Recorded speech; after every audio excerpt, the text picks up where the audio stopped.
Balita Express. Balita sa international. Balita sa international. Og sa detalye na sa mga balitang international, ikondena ni US President Donald Trump niadtong Biyernes, Pebrero 6, panwa siya mga pasaylo tungod sa usa ka video nga gipatik sa iyang social media account nga nagpakita kag kanhi Presidente Barack Obama o kanhi First Lady Michelle Obama nga gihulma isip mga unggoy sa ka post nga dayong gibatiko sa duha ka partido tungod sa pag-dehumanize sa mga adunay African descent.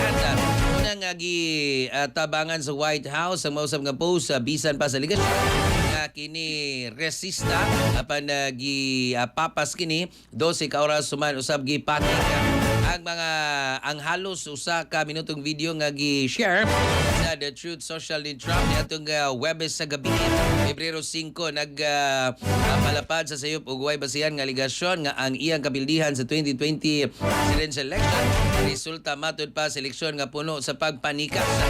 Sa katapusan sa video, nalikip ang usa ka mubo o giingon nga AI generated nga clip nagpakita nga nagsayaw ang mga unggoy nga gisapawan sa mga ulo ni Barack Obama o Michelle Obama.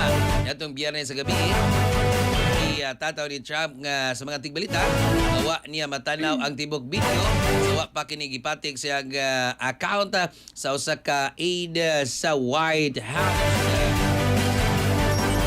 Express. Balita Express.